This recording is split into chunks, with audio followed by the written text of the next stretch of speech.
Welcome back to West Texas View. Before the break, we were talking about the tenants that were tenants of shared spaces, and Vicki was telling us a little bit about each one of them and how they came. But tell us a little bit more about how does the community interact, and what would you say about having people come to the building and just look around? Well, the first question about the community interacting, our third part of our mission is to foster collaborations. So we want this isn't just for the tenants that are in the building, it's also for the other nonprofits as well as our community leaders and people who want to serve Midland, Texas. So all of the building is available to anyone.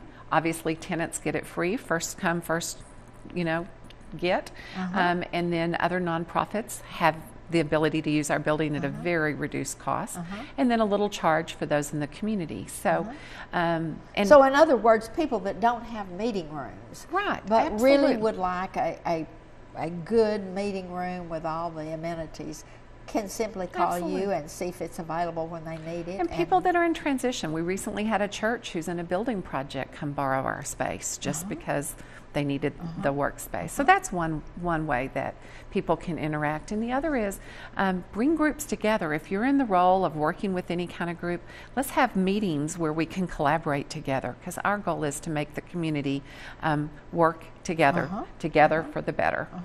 Together for the better. That's Is that your wonderful that's my logo? It is. Well, one of the things though that I've over the years noticed is the more people that know and understand what your concept is, which you and Mark have so eloquently explained, the more they can help you to meet your mission.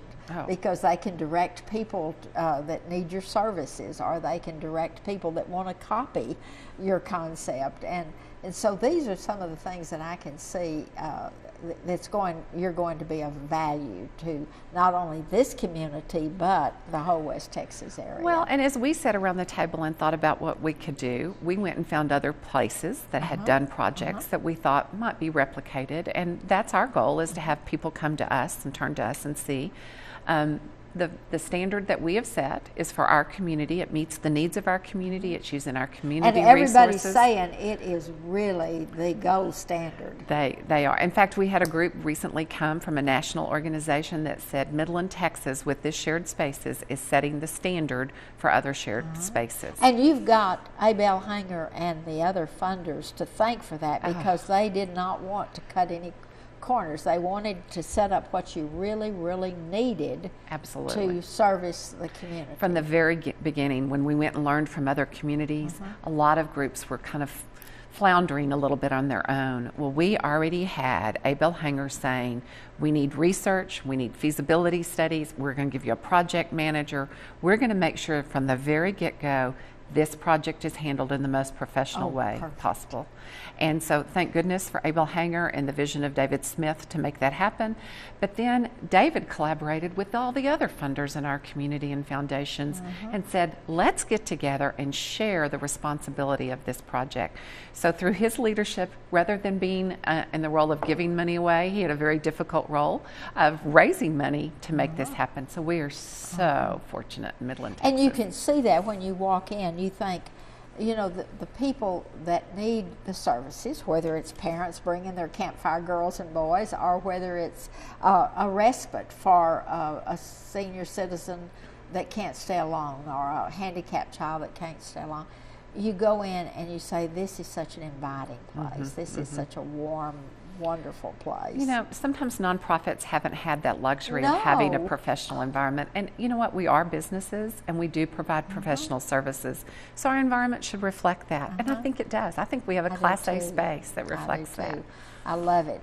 And then the other thing, and we're going to, as we work through this series, we're going to meet like your IT director that goes around and make sure that everybody's technology is working, and helps them with websites and things like that. So you've really thought of every angle to make them their most successful and their most Well, effective. and I would say we listened to them. We didn't That's dream right. it up. We said, what do That's you right. need? And they came to us and they said, you know what, one of the things that we flounder on is IT. We have donated equipment, leftover equipment, outdated equipment, equipment that's at different speeds and levels.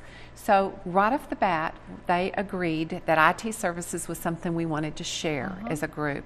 So they pay a little bit extra for IT, but they get all the equipment, all the hardware, all the and software, instantaneous response. as well as support for that. And That's right. so that actually enhances their efficiencies. They're able to do things faster, more efficient, and they have a support system. I have 4 people on our staff, myself, an IT director, a building manager that sets up and tears down those rooms. That's so important, and a business manager that helps us look at business products that we can use as a shared group, cutting the cost of copy, paper, or whatever, to benefit all. Our whole staff is there just to serve those nonprofits. And they wouldn't have that. They wouldn't have that efficiency or effectiveness with the money that's donated to them. I would just say, you know, we were all at different levels, but what I would say is we have increased or enhanced what they had, and there's been a learning curve. There's no doubt that getting into the IT world and the high-tech world has caused us all to have to learn a little bit, but in the end, we're going to come out so much better and more efficient. But back to that, if somebody wants to see the building, either because they're from out of town and they're looking Right. at it, or they just are an interested community leader and they want to come and see it, tell them how to get there. And Well, our office building is open 8 to 5 for business hours, and so our staff will always be there. It'd be best if you called. I think the number's on the screen, so call and especially ahead. if you wanted to bring more than one person. Right, and we'd really like to give you a guided tour through the building so you understand it's more than a building. The building is gorgeous, but it's not about the building. It's really about the work that happens in the building. That's the part we want to be able to share with the people that come through. We're at 3500 North A.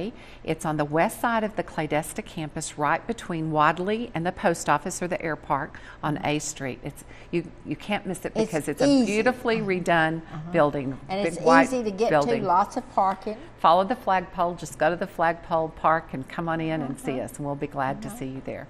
But your experience, since you've had so much good experience with nonprofits, your experience has been just makes you that much more excited, Well, doesn't it does. And the part I want to tell you about later this summer is about the collaborations that have come, because already we're seeing groups work together, and that really is our goal, is to take groups, bring them together, and let them increase the ability to serve others. And that's what I can't wait for. That is so wonderful.